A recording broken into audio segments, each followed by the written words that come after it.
Our first presenter today is somebody who is a new friend of the SPUR Leadership Tribe, but somebody who I think has a unique story to tell.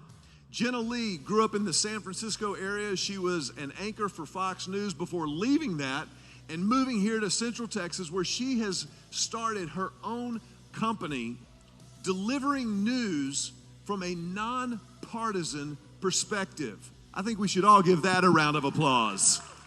That's a huge opportunity. Jenna's new business is called SmartHER News, and she delivers the news every single day in bite-sized, digestible bits, starting with Smarter News Coffee Talk every day on social media. And so I'm excited to share with you her story as she comes to the stage. I want to ask you if you will join me in welcoming to the SPUR Leadership stage, Jenna Lee.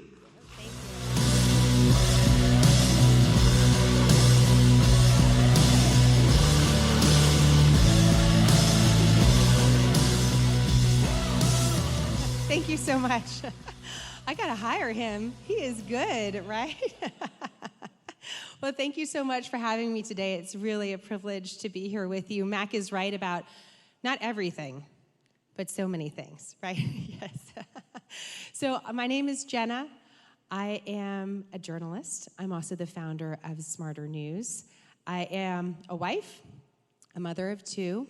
In fact, my little girl is celebrating her 3rd birthday today. And just in case anyone's wondering, yes, we're expecting a 3rd baby. I don't want you wondering. You never can assume these things. You have to confirm the facts. So yes, we are going to be welcoming a 3rd baby in the summer. And you know, I was thinking about this when Mac first invited me to come speak today. I didn't expect to be pregnant speaking. And I was a little bit concerned about that, just how it kind of fits in initially. It wasn't the picture that I had imagined. And I started thinking a little bit about that, and I thought, well, motherhood is the ultimate leadership role. Yes, parenthood, fatherhood. You just often don't see anyone following you.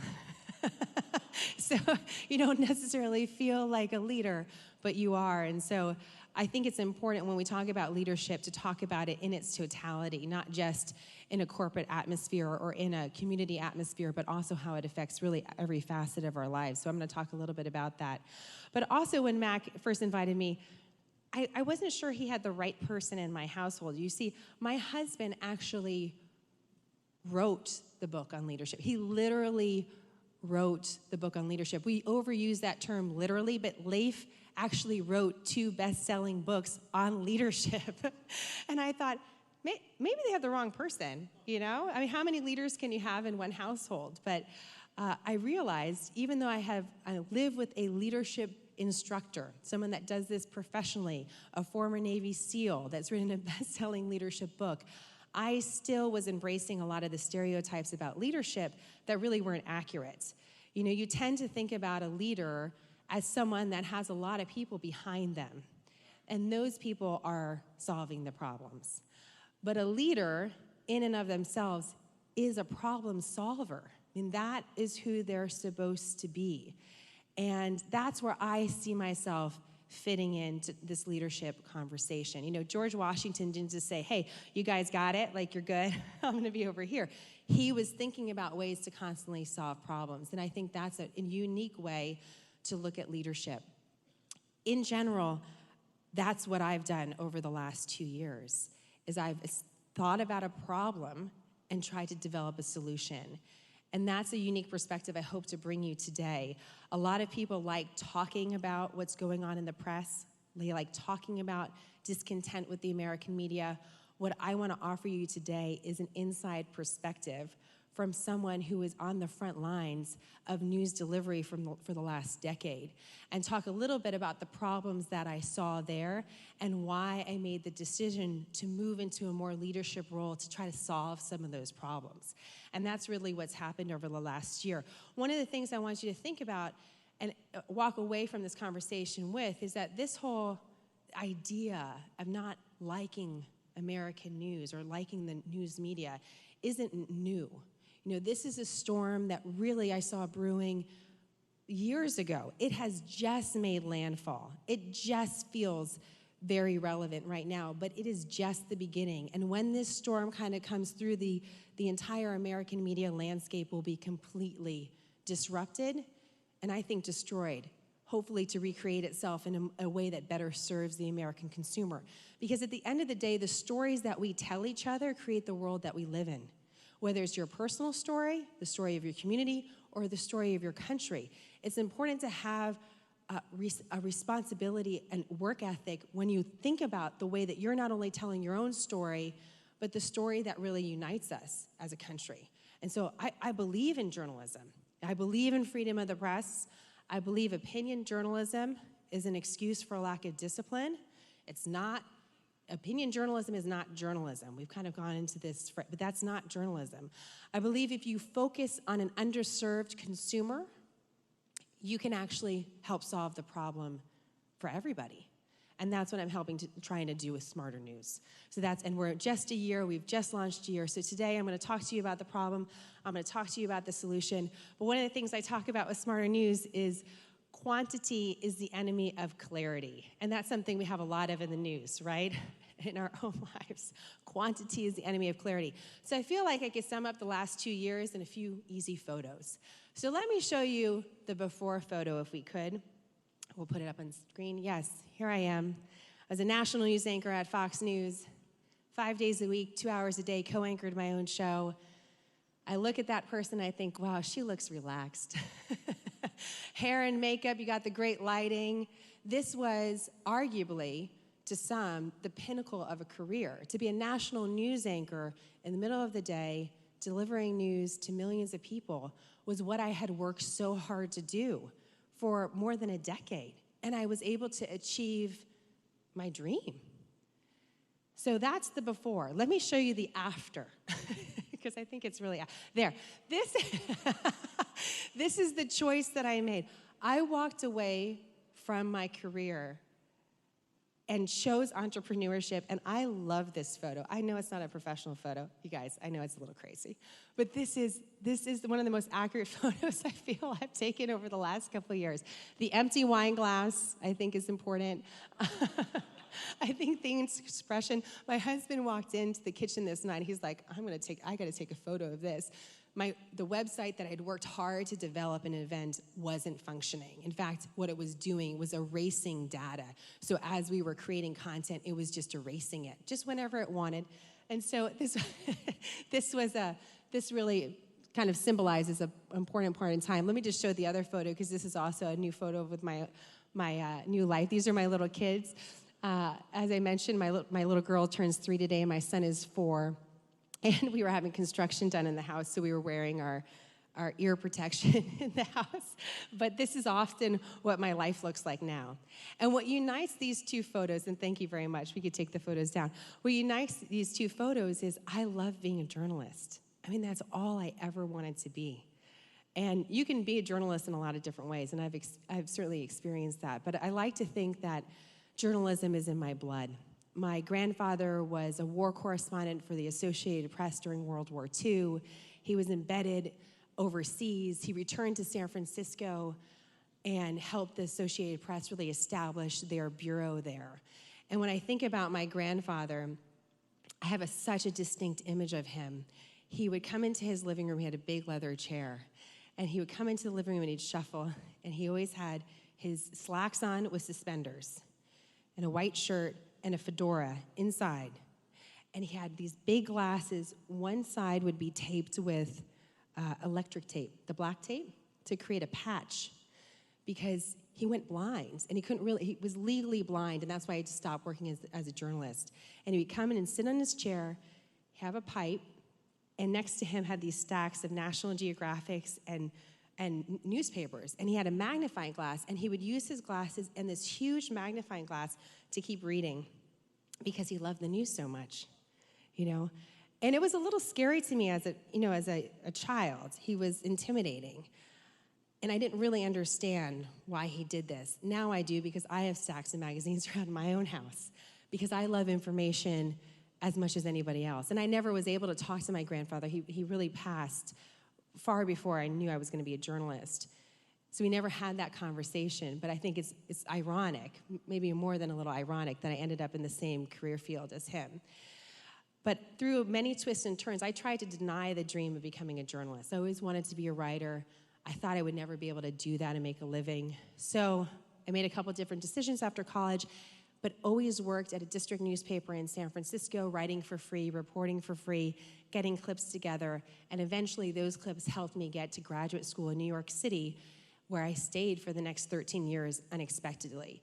And through, again, a series of twists and turns, Fox News, which was it's hard to imagine at this time, but Fox News had just come up as a competitor to CNN, and they were launching a business network. And they needed new faces, they needed new people. And I had worked in many different places. I had been rejected from almost everywhere. And I thought, well, I'm gonna apply. I wanted to go into broadcast journalism because it scared me. And I thought, well, if it scared me this much, then maybe I should try it. And I was just at the end of thinking, I'm gonna just have to leave New York. This isn't gonna happen for me. I'm gonna have to think about something else. When I was able to go and do an interview at Fox Business and was hired there as one of their first reporters, and by the time the network launched, I was named their 5 a.m. anchor, one of their 5 a.m. anchors on the network. And this was a dream come true.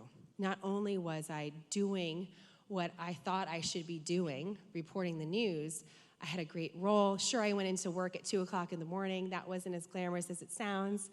But it was this a remarkable opportunity to provide news, to provide a real service. And I thought that's exactly what we were doing.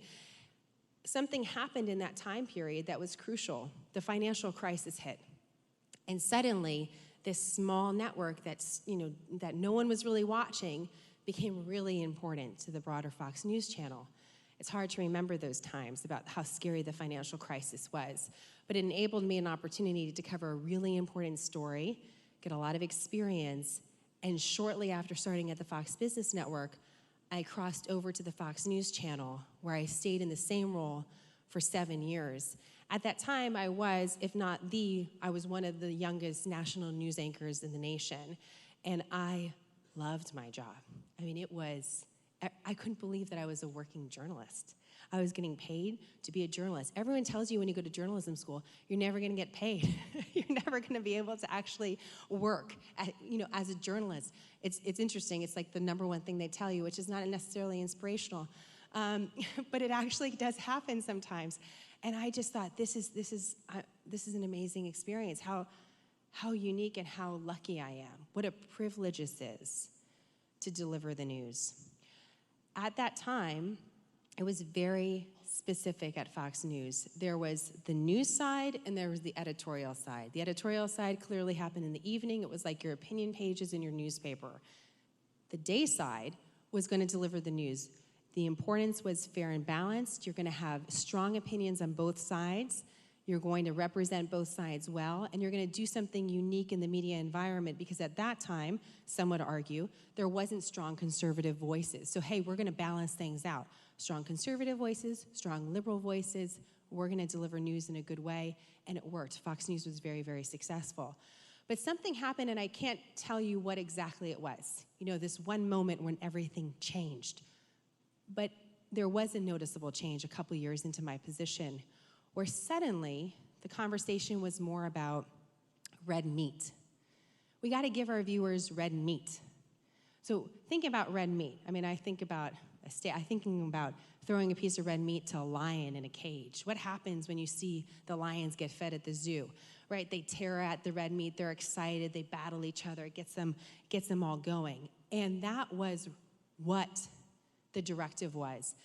Find divisive issues, put it in front of people, let emotional debates happen on television, and that's going to bring us viewers. Again, I don't know why the decision was made for that, but it was, we're going to start doing more of that. That's what our viewers really want.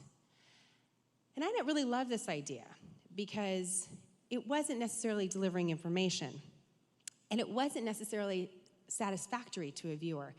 At the end of a segment, a debate segment, what's the takeaway? Why does it matter? And it's hard to fact check people's opinions. So while it's great to have debate, If you're a journalist and you want to deliver solid information, it presents another challenge. So it wasn't something I love to do. It's not something I necessarily was asked to do a lot because I would ask a lot of questions, quite frankly, about some of the segments. But it wasn't just Fox. It was across all these different networks, cable networks and also major news networks at the same time. If you look at the rise of panel shows, how many panel shows do you see? This really goes back to this point in time where there was this switch. And what was most alarming to me was that's not what our consumer was telling us. Social media was really hitting its stride. We had a great connection with our consumer through social media. We had a great connection with our consumers if we were walking down the street. The single question I got as a news anchor during this time was, where do you go to get the news? And that's a stunning question because people felt that they weren't getting the news. So I wasn't just nervous about this business decision, I was afraid. This is showing a real difference between what our consumers want. They're telling us, I got to turn you guys off. There's too much yelling. What's anyone even talking about? And what our executives thought was the right business strategy. And that sort of divergence didn't seem good. It didn't seem good.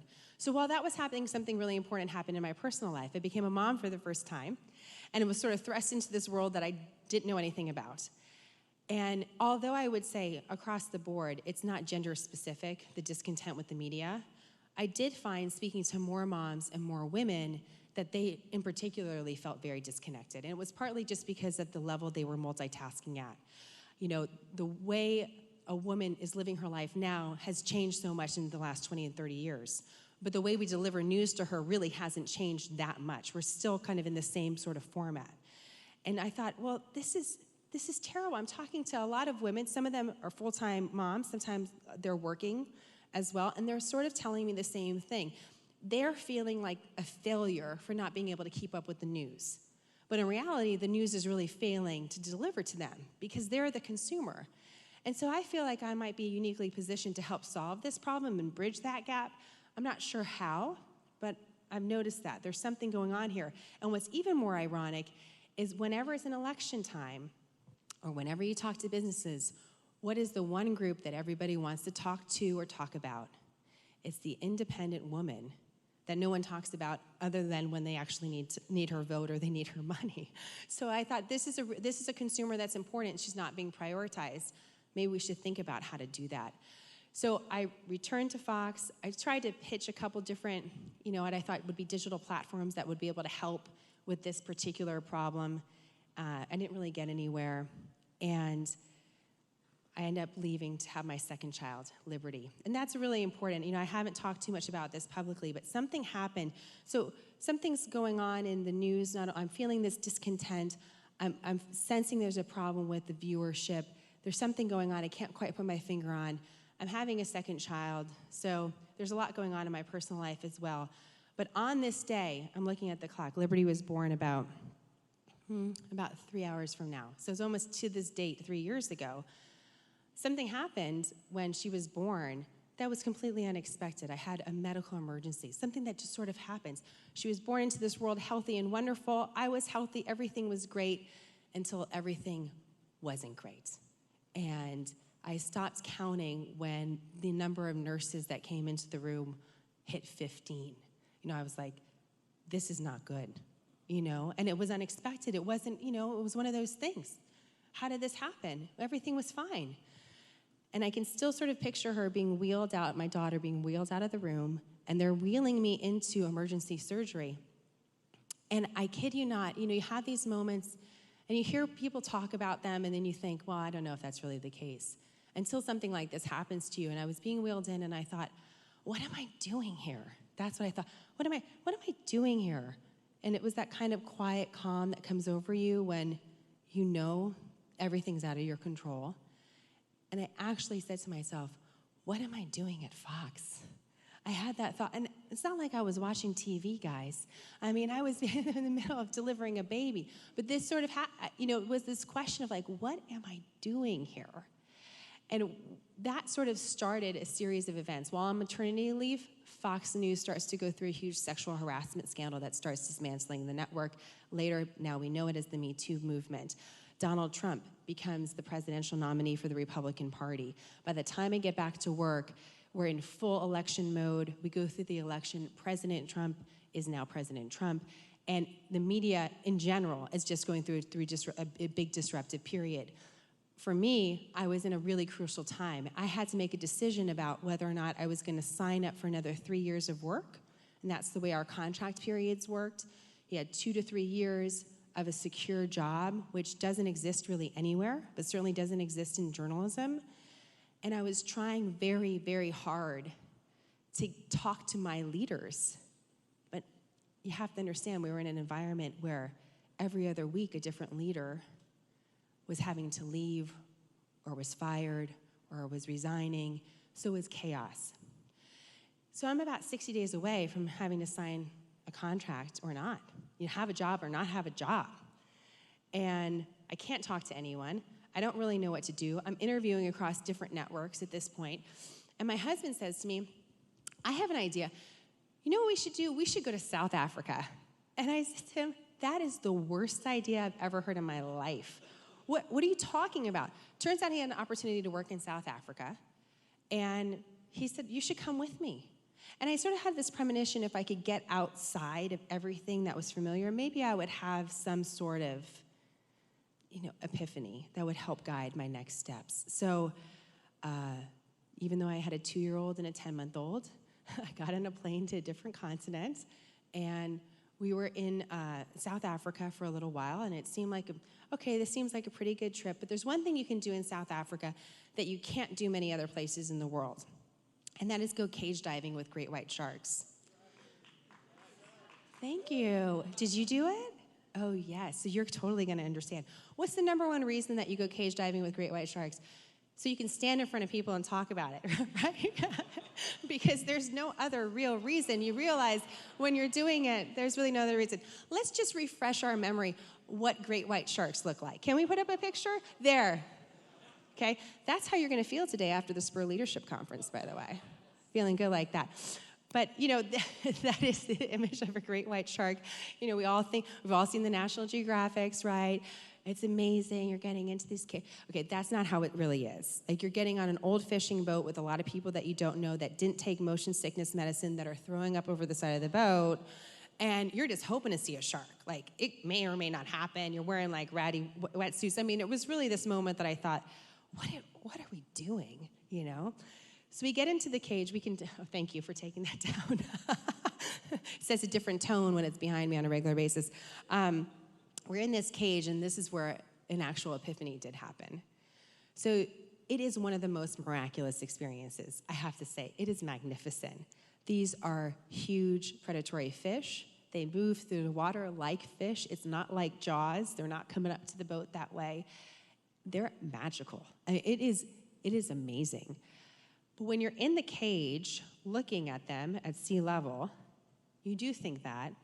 And you also think, well, they're really not interested in me, so that's a little comforting. And then your other thought is, if they want to get into the cage, they're totally getting into the cage, right? This whole idea that I'm secure in this cage is false. And there's an interesting anecdote with that we can take further. What we perceive as security often is us just being stuck, right? And sometimes it feels good not to be able to move that much because it does feel comfortable. It's familiar. You don't have a bunch of options. But when you really step away, you're very vulnerable when you can't move. You always have to be the predator. You don't want to be the prey. Who had the better deal, the shark or me? I don't want to be swimming free with the sharks.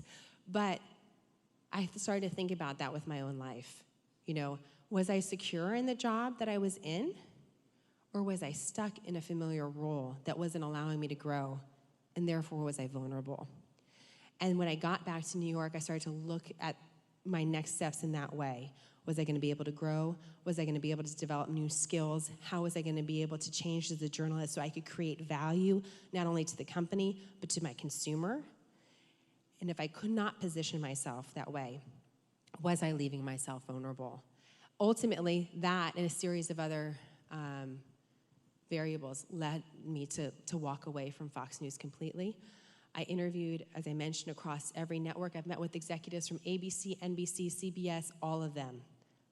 And one thing I think it's important to know, because there's so much attention on cable news, they're all the same. They're all the same. Media has a very particular point of view. They're living in the same cities. They're going to the same parties. They're talking to the same people.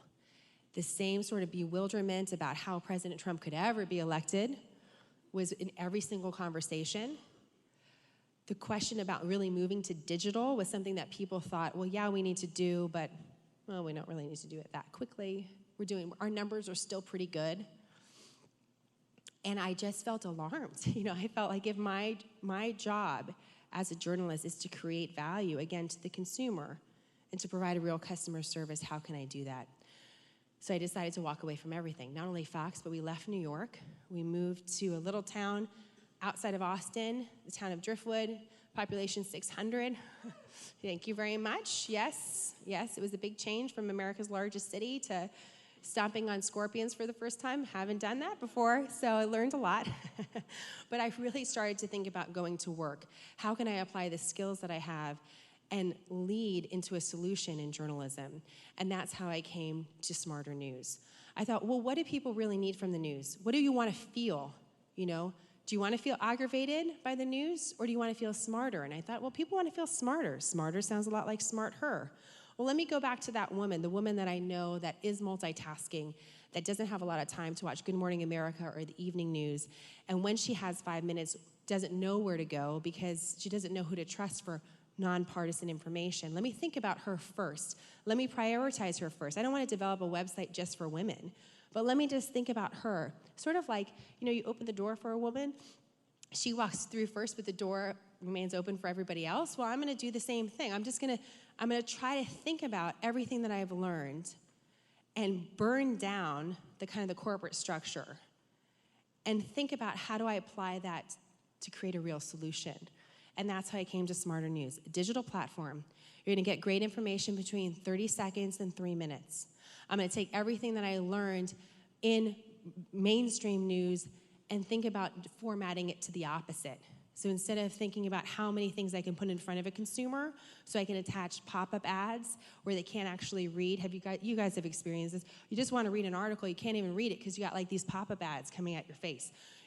I'm not going to do that. I'm actually going to have no ads. Let me just see if I do that. What happens if I have no ads and actually think about their experience? So quick, concise, nonpartisan information delivered any way that they see fit, whether it's on the web or through social media. Find the highways that they're driving on and just sort of meet them where they are. I'm not requiring them to sit down and watch anything, listen to anything. I just want to be a customer service for them, because that is ultimately what a news service is actually delivering information to your very important consumer. And so that's how SmartHER News launched. It launched just simply as a digital news platform. I encourage you to check it out. You can see it on your phones. You can see it on your social media. Play with it. We developed these interactive cards. Social media really is developed all around different cards, these square cards, whether it's on Instagram or otherwise. I really want to be able to interact with these cards. So these cards we can interact with. You can play videos off of them. And I'm just constantly always thinking about how do we go back to the consumer and actually make them feel good about the news. You don't have to deliver good news to people. We're all living lives that have a lot of ups and downs. You can handle a lot. It's about just making you feel good about being informed. And the end effect of this has been really great. I've listened a lot to our followers over the last year. They wanted more videos. So in the morning, you have to be creative about how you solve the problems. They were saying, let's have a podcast, let's have a newscast. And I'm thinking, there's no way I can do this. I'm a single person trying to, change the world with my single platform. It's never going to work. And then I realized, well, there is a time that I can deliver news to people off the cuff, off the top of my head. And that's around 7 o'clock in the morning when I'm getting my kids breakfast, because I know we're in one spot. And so that's how Coffee Talk started. So for about 10 minutes, I talk to the camera, deliver you the news, quick and concise, and often don't have any hair, makeup, toothbrushed, nothing. It's actually the complete and total opposite to what everything that I ever did, right? So instead of having the glossy image of the news anchor that's delivering you this perfect news, this is the opposite of that. But it's actually about the news, and I like that symbolism, kind of stripping away all the different production elements and just being able to give you what you need, which is just a couple headlines, maybe 3 headlines, and why they matter. And that's it. Because that's something, that why it matters part is often missing from a lot of the news coverage. So that's something that we really focus on there. So it's been an interesting adventure. I've gotten a lot of great feedback. What's been really remarkable is I thought this audience of women specifically, but everyone kind of feeling about the news, I thought there was a big audience there, but I didn't know quite how big it is. People are a lot more independent thinking than we know, or we perceive them to be, at least in the big corporate environments in the media. And the feedback has been great. Women have told me that they haven't watched the news in 2 to 3 years, but now they're watching it, they feel informed, they're telling their friends about it, and it's really been just a remarkable and very rewarding experience. We just finished our first year, so I have a long way to go. There's a lot of leadership problems to solve, and I would say really, I think about a few different takeaways about what did I learn as far as the leadership lessons learned that I think can be applied really to anyone. And I'm taking a step back on that. I think the first one is this. You always return to the core of your mission in your life, whether it's in motherhood or professionally. I wanted to be a journalist. That was my goal, was to be a journalist. My goal wasn't necessarily to be a television host. And eventually, when those two things intersected in a way that wasn't positive, I had to make a really difficult decision. I don't regret the time I spent on television. I loved it. I thought it was great. I still enjoy being on television, but it wasn't what got me up in the morning. What got me up in the morning was the news, was being able to deliver it. And so I think that's a really important takeaway. You kind of return back to what was your purpose originally. You always got to re-identify with that, because when you get further away from it, suddenly you're down a different path that you never intended. And here I thought I was living my dream as a journalist, and I was in some respects, but there was a lot of ways that I could have fed the other parts that I would have felt I was delivering more to the purpose in life, which was more about delivering the news, less about being on television. So that's number one. The second thing is you have to love the people you serve, and it doesn't matter what sort of an industry you're in. Most industries are customer service. They're driven by the people. They're not really driven by this amazing product if no one uses it. And you don't have to like the consumer all the time, but you have to love them enough to respect them. You can't just be throwing red meat to them and saying, oh yeah, they'll be fine, they'll get it. This will be great for them. You can't do that. You can't talk about them one way in public and talk about them differently in private. You can't do it. It's not going to work for you. I think ultimately that's one of the biggest problems with media still today. In fact, a Fox executive just gave an interview recently over the last week, and she was talking about creating value for shareholders and really running a successful business. But what about getting to know the consumer? There's still a misprioritization. And until that rights itself, the discontent with the media is not going to go away. And that's why through this disruption, I hope there's more creative sources for you to actually gather information. The last thing, and I'll end with this, it comes back to motherhood. You cannot be a martyr to your mission. That photo that I showed you is funny because, it's, again, going back to the empty wine glass, that period in time when, I'm working late at night, that's still my reality. I'm still working way too late at night, and as probably most of you are, because I'm dedicated to the mission. And I haven't solved this problem yet, but I think it's important to recognize that if you become a martyr to your mission, you're not helping anybody. You're not helping the people that you're serving, and you're not helping your family, and you're not creating the environment that will actually help you get to the next step, because it's unsustainable otherwise. And so, again, I don't have the answer for that, but maybe in a couple of years, I'll figure it out.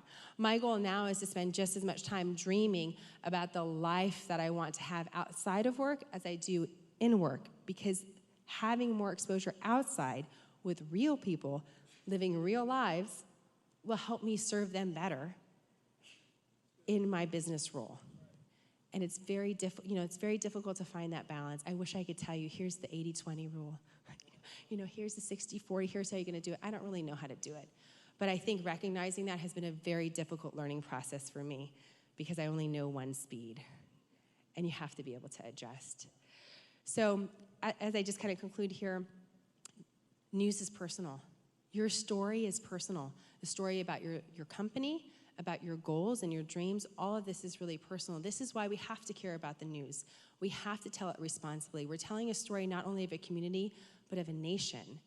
And if we start too far down the road of not doing that in a responsible fashion, we're hurting ourselves on so many different levels. So it's important to remember how do we actually achieve responsible storytelling in a way that helps the community, doesn't hurt them. And I hope that's one of the solutions I'm presenting through SmartHER News. So thank you so much for the time today. I really appreciate it. Thank you for the revelations that come when we talk. I appreciate it very much.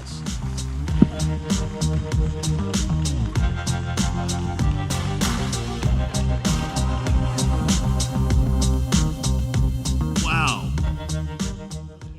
Well, we're gonna do a little conversation, a little Q&A here for a second. Jenna, that was incredible. Thank you. That was great. I know this is going to sound silly. I was watching backstage, and I was sitting there and go, man, she's a great communicator. It's kind of what she does. But anyway, I'm really insightful. You may want to write that down. Jenna Lee's a great communicator. Jenna, that was incredible. I loved your story about your grandfather. Like, I could smell his pipe smoke when you were telling that story. He wore a fedora inside. Inside.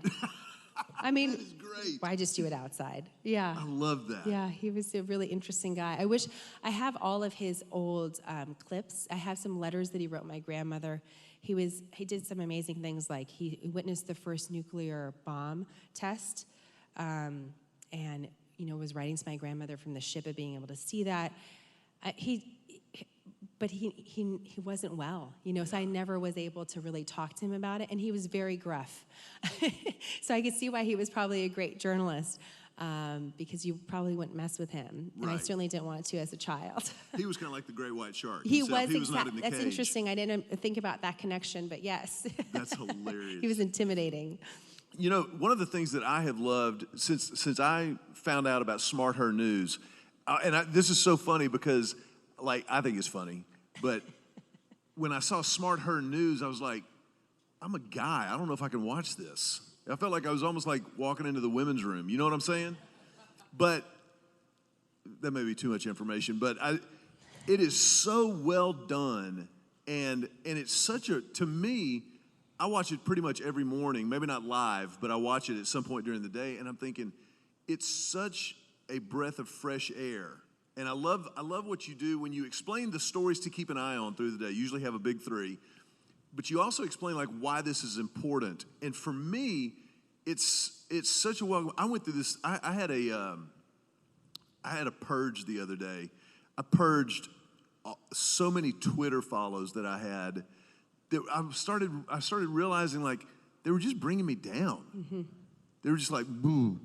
Mm-hmm. So talk a little bit about how you, as you digest and process the news and the stories, how do you stay neutral in telling those stories? That's actually a good. Thank you for that. It's something I missed in the talk.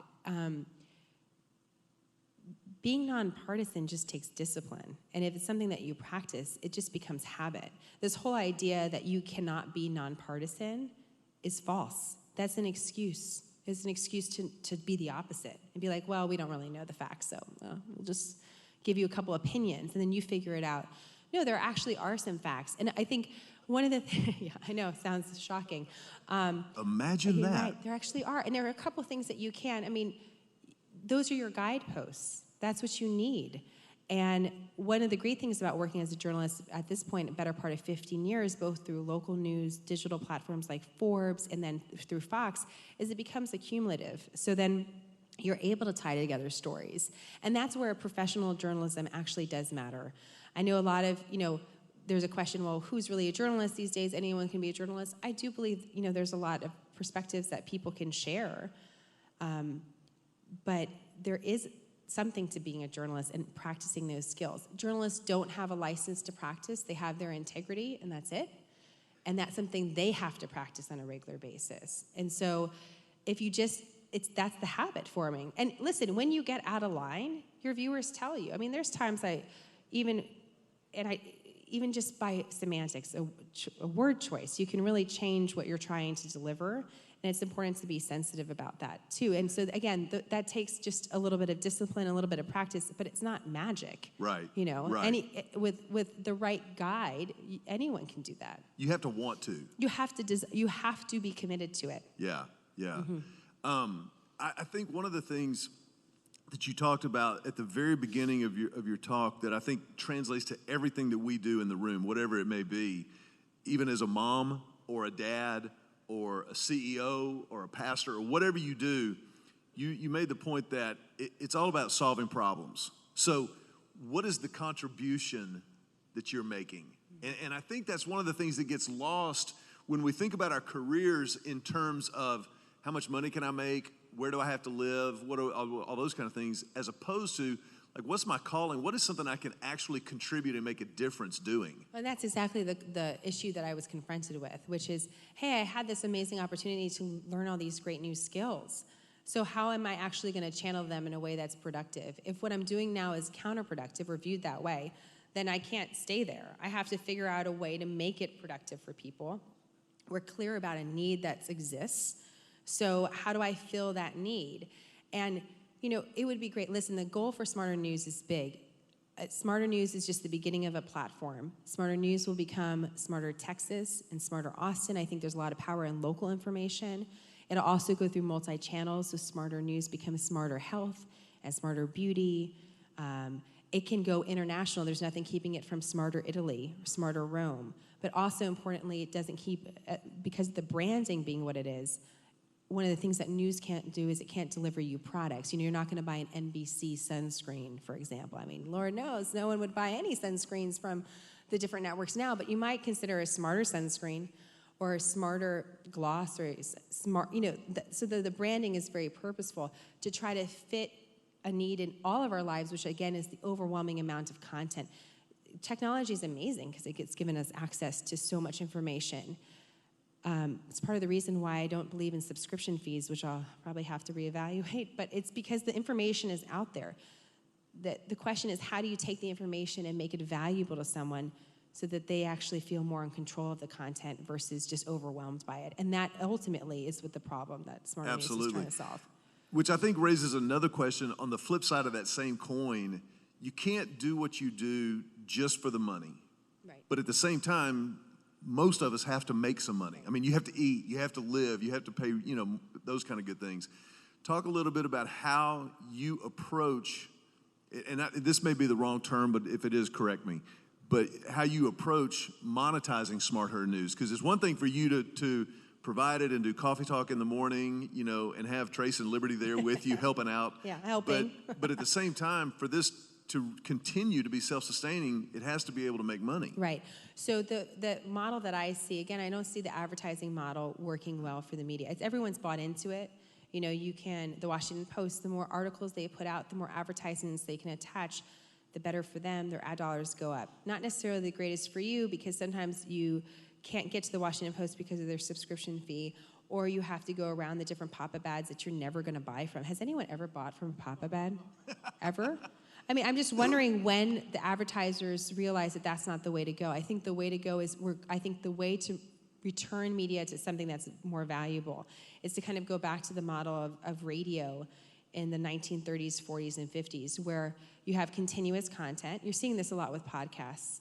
You know, you have continuous content, there's a pause, there's a testimonial about a product, there's a deal for the consumer in that potentially call now, you get 10% off.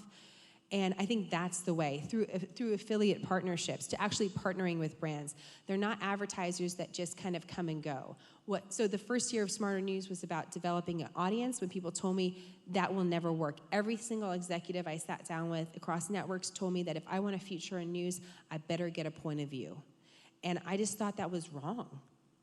That's part of the reason why I didn't fit in there. I just didn't feel, that's never was my calling. So I couldn't even fake that if I wanted to. It would not go well.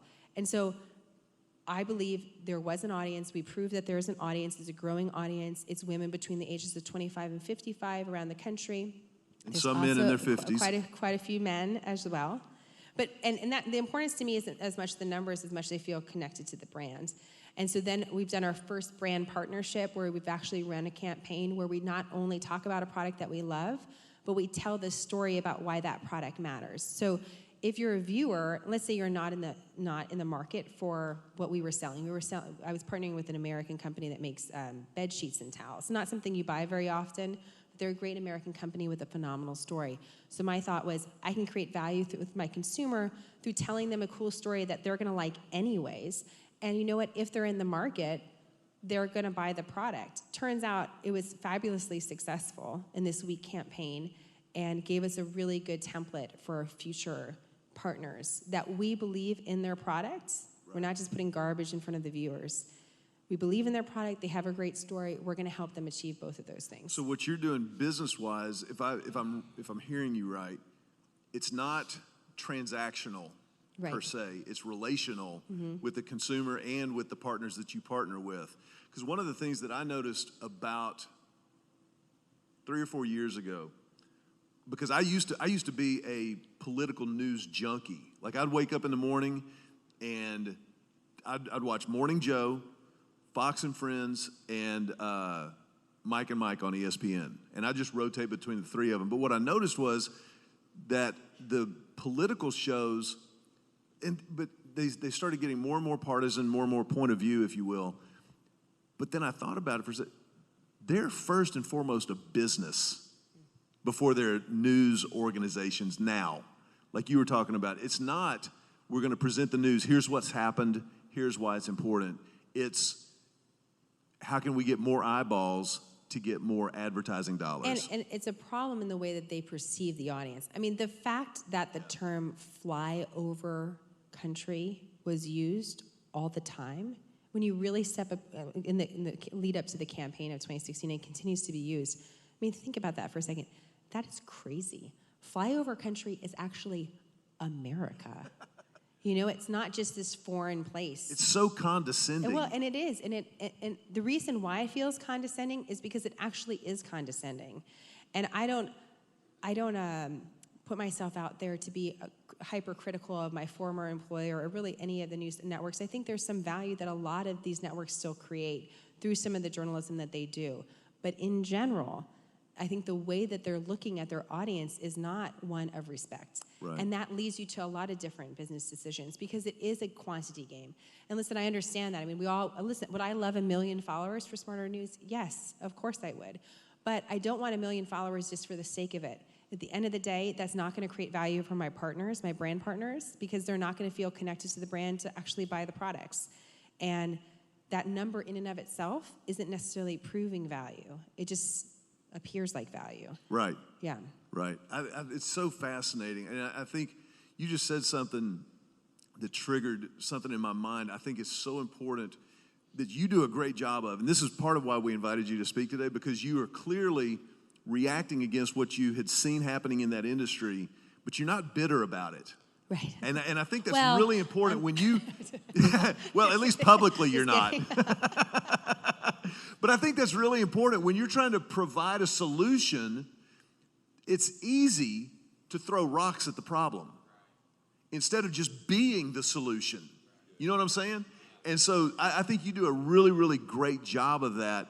And I hate to tell you this, but you started preaching at the end. Oh, did I? Really? In a great way. Okay. When you said you cannot be a martyr to your mission, would somebody? That was incredible. What?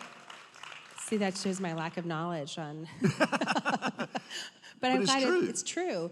Well, it's true, and actually, it's interesting, you know, speaking about faith, I know that's not the focus necessarily of today, but it has been something that I've struggled with over the years because I felt so connected in so many ways through my work of actually serving a purpose that I felt I was guided to, you know, and especially with the news, when certain things happen and you're on the news, you can't help but think for example, during the Sandy Hook Elementary School shooting, there was a moment during that day, I happened to be scheduled a lot on that day just because it was a Friday and it was they needed some extra people to fill in. But at the end of the day, I thought, no, I was supposed to be there because I knew I could handle a horrible story like that in a way that hopefully was responsible. I don't trust myself on everything. That's something I do trust myself on. And so I do feel, guided. But I found out really, this has been a very challenging time to walk away from the news and sort of feel like you walked off the end of the earth. And the only thing that people want to talk to you about initially is sexual harassment and not what you've done with your career. Even when Fox announced my leaving, the only thing they said about me in a press release was Jenna was a news anchor and she's the mother of 2 children. And that's it. I worked for them for 10 years. I did a lot of things. I interviewed a lot of interesting people, and that was hard. And it wasn't bad terms. They were confused about why I was leaving, and I don't have bad feelings.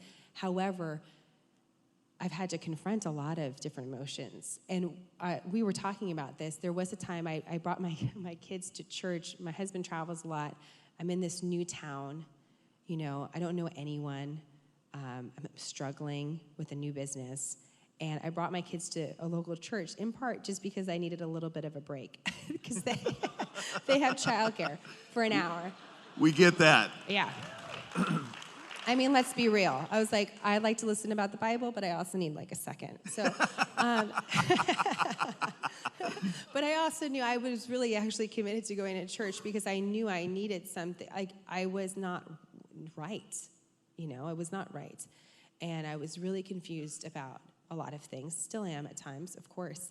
And so I'm sitting in church, and it wasn't the center part of the sermon, but it was the part of the sermon, and I'm sure you could quote it better, that talks about vengeance. And vengeance is not yours, right? It's the Lord's. And at that moment, I was like, it gave me a little bit of peace, because nothing in Smarter News is about retaliation, right? Or anger. And if it came across that way, it would damage the brand. And if I'm thinking about the consumer, I can tell the story without talking about that. That doesn't mean someday I won't talk about the different mixed emotions that led to the decision or being here. But I had to figure out a way to not be so angry. And that was one of the ways. Yeah, I've never struggled with that personally, but I'll pray for you. It's amazing to me how much of your story, as a pastor, which is fairly removed from network news, but it translates across. Again, I think because no matter what you do, it's people, The delivery of news was the easiest part of your day. Absolutely. Yeah. For me to get ready to preach, that's easy. I have to grind at it, but compared to the other stuff, but it's that other stuff that's also the rewarding part. Right. And when you're building something like you are, I think you have to be chasing something. You have to be moving towards something and not moving away from something else, or like you said, retaliating. Well, you can't define yourself by negatives, right? Yes, and that's something, that's even in the better said. news stories. Well, even in news stories, you could see it today, even in the presidential election cycle that we're moving towards. I think something to really pay attention to is it's much harder to state what you're for than it is what you're against. It's one of the problems that the Democrats are going to have to confront. They can say, well, we're not President Trump, but they really have to define, well, who are they? What do they look like? And what do they look like in 2020? Republicans have to do the same thing as they think about what the next several years look like. That's what the entire campaign was about, really leading up into 2016, is this question of identity. Who are we? What do we stand for as a country? What does that look like? Because it's harder. That's harder to say. And I found with Smarter News, definitely there's times where I can say, well, I'm not doing these things, but I have to remember, well, what am I doing? Right. What am I actually accomplishing? And focusing on that, because you can't just say, well, I'm not Fox. Right. Yes. Right. Yeah, it doesn't work. That's a limitation. I think to me the most powerful thing that you said, I loved you can't be a martyr to your mission, and that probably will become a sermon before too long. But I think the most powerful thing that you said is something that resonates no matter what you do. If you're a parent, a pastor, an attorney or an anchor person, whatever, you have to love the people you serve. And you have to care about them. One of the things that we've found out with our kids through a lot of trial and more error was, as a parent, you can't try to parent so that your kids will like you. That's a recipe for disaster. But your kids have to know that you like them. Like you have to be for the people that you lead. And so whether you're a parent, a stay-at-home mom or dad or whatever, you have to care about it. And I think that's really at the core of what SPUR Leadership is all about. But I think you said it so well. Well, and I think the important part of the martyr to the mission is that if I was so, here's an example of it is, I was worried about being able to, I'm always worried about, every week I'm wondering if I can actually get through it. I mean, let's just be clear about where I'm at right now. I'm like, it's true, because I'm wondering, how can I get the content up? How can I get it fact-checked? What exactly are we doing? I wanted to develop some video content and audio content, but in the course of my day with 2 young kids, if I actually want to be a part of their life, I can't, how do I do that? And when I actually, what's the word? I don't want to say sacrifice, but when I gave in to the fact that I actually couldn't do it all, the product that came out of that is the one thing that helped us grow, which was, if I can stand in my kitchen and be okay on camera with no makeup, drinking coffee with my kids and talking to people, they loved, that's what the viewers wanted.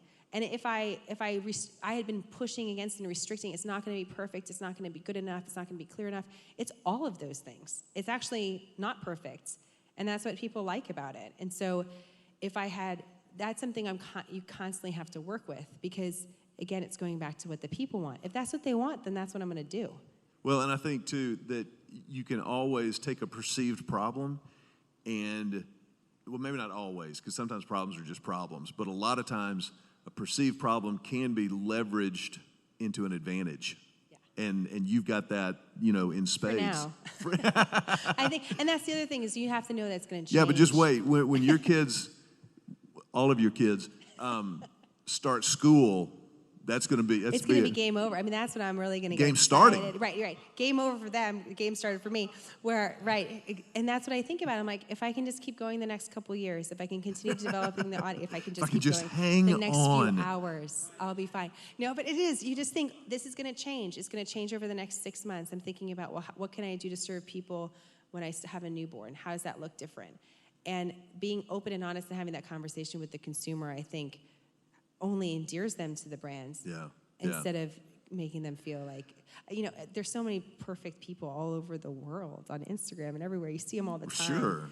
And I do think there's going to be a little bit of I think we've gone so far in that direction.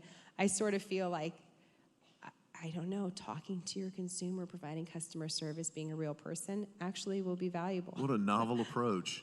It's incredible. I don't know. Absolutely. Thank you. Y'all don't know this, but not only is Jenna pregnant, she's sick as a dog. So will you please join me in thanking Jenna Lee for being here today? Thank you so much, Jenna. Thank you. I really appreciate this. Thank you.